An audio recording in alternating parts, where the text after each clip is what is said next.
Une équipe autonome, c'est la capacité de travailler dans une organisation plutôt cadrée et de pouvoir prendre des initiatives.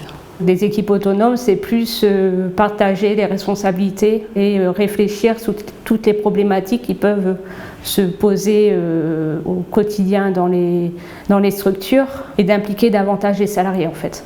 L'accompagnement de personnes devait passer par certainement revoir les compétences et les besoins des soignantes pour être épanouies. Donc ça devait passer certainement par revoir une organisation complète et un management complet. J'ai découvert le projet en même temps que ma prise de poste en tant qu'infirmière coordinatrice.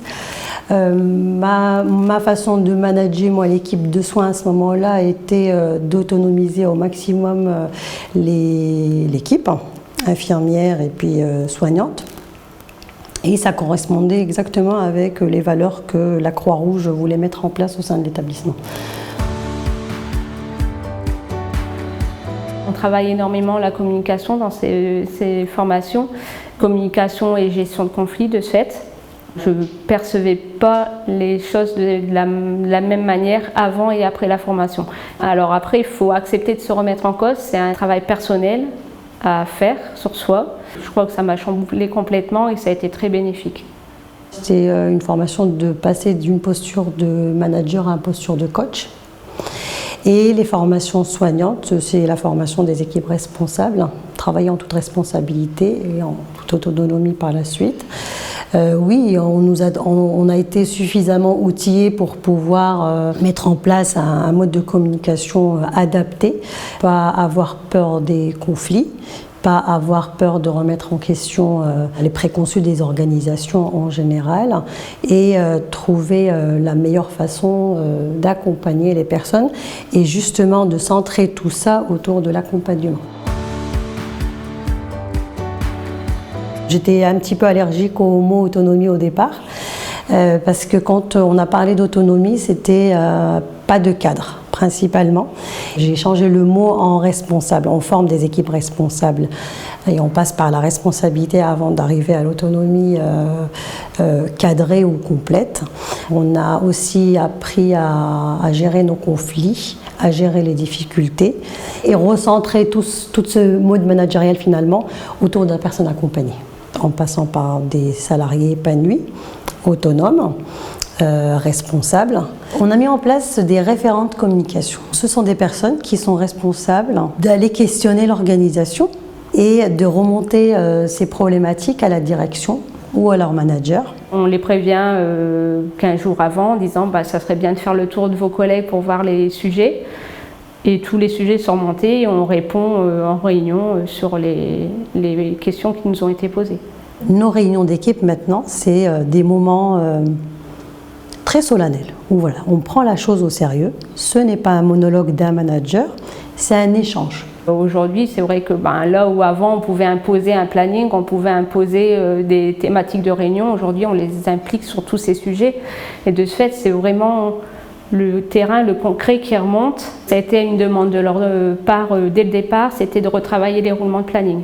De ce fait, on a mis en place des groupes de travail sur ce sujet et par contre, moi j'étais présente parce que c'était nouveau pour eux aussi. Monter un planning, ça ne se fait pas comme ça, il y a aussi un cadre à respecter.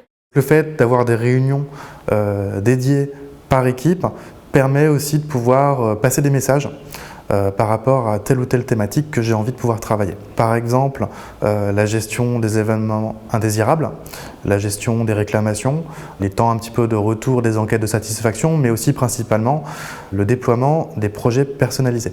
Des thèmes très importants sont abordés de façon très ouverte. Elles choisissent leur formation, elles choisissent les thématiques sur lesquelles où elles ont plus de difficultés, sur lesquelles elles veulent plus s'engager. Par exemple, la partie soins palliatifs. On a des soignantes qui ont demandé ou eu envie tout au moins de porter le projet de l'éthique dans l'établissement. On a des personnes aujourd'hui qui veulent porter le projet de l'incontinence. Voilà, en fait, on procède toujours de la même manière. Suivant les thématiques et suivant le besoin, on va créer des référents qui vont être la porte d'entrée auprès de l'équipe. mais aussi la porte de remontée d'informations aussi. C'est aussi bien dans un sens que dans l'autre. Ce n'est pas un projet facile à porter, il faut le reconnaître. Il faut reconnaître aussi qu'il faut adhérer à 100%, il faut y croire. Il faut être soi-même autonome. C'est clairement un chantier parce que ça chamboule toutes les pratiques, ça chamboule les relations humaines, les relations professionnelles. Ça fait bouger des lignes. Il faut accepter que la direction soit remise en question. Il faut accepter que le manager remette en question tout au moins sa pratique. Les difficultés, c'est que parfois tout le monde n'avance pas à la même vitesse. Plus d'une fois, on a avancé sur des sujets, on est revenu en arrière parce que c'était trop rapide, parce que les équipes ne comprenaient pas où on voulait en venir. La difficulté, c'est aussi de se dire leurs priorités ne sont pas les nôtres. Donc après, c'est la manière de communiquer les choses qui va faire que ça va prendre ou non au sein de l'équipe. Et de ce fait, je pense qu'on est peut-être beaucoup plus regardant dans notre manière de communiquer. Si une action n'est pas décidée en équipe autonome au moment où est-ce que nous le souhaitons, il faut savoir aussi réexpliquer et revenir un petit peu plus tard dessus en fonction de leur temporalité, tout en gardant à l'esprit que voilà, il y a des objectifs derrière d'action. Les équipes qui n'ont pas réussi à mettre en place encore de réunions d'équipe seront en difficulté pour créer de la communication entre elles, du dialogue. Donc ça, c'est vraiment un vrai frein. Donc là, on est en train de travailler dessus sur l'ensemble des équipes. Alors forcément, j'ai besoin des équipes autonomes pour travailler la partie de la qualité. Donc j'ai besoin de temps dédié à la qualité. Et le plus simple, pour éviter de grappiller sur des temps de travail, ce sont les réunions d'équipe. La chose positive, c'est de se dire on arrive toujours à résoudre les problèmes.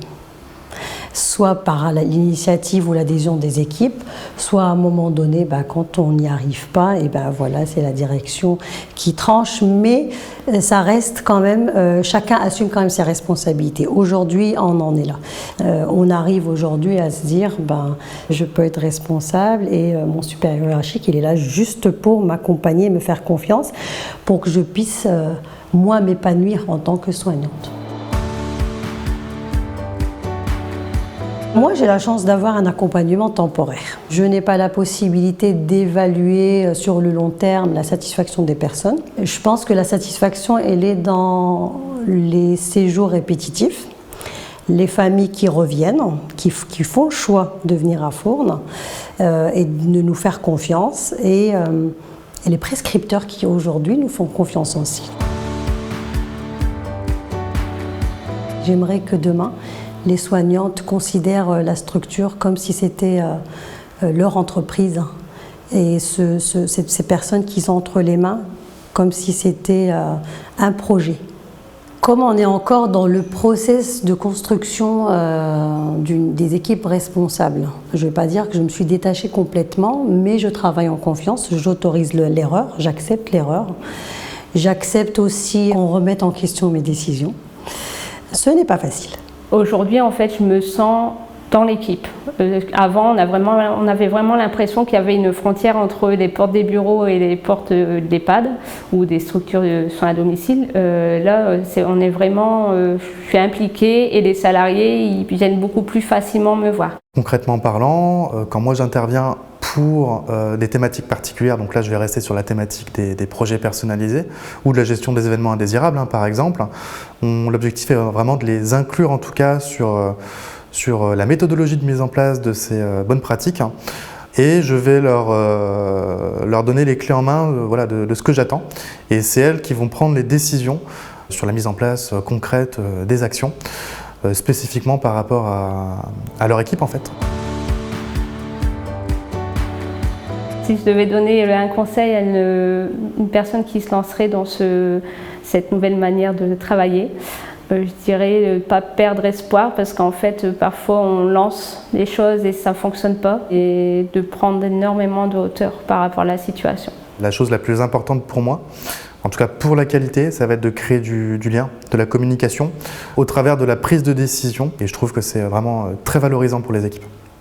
Je pense que c'est très important d'investir ce projet dans ce sens-là, pas le sentir comme une obligation de le faire. On peut l'arrêter, on peut le remettre en question, on peut l'adapter, surtout l'adapter, mais essayer de ne pas l'arrêter.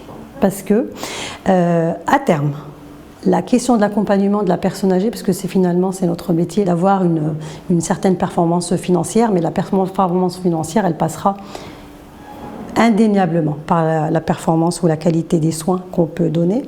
C'est important quand même pour un directeur de garder ce sens.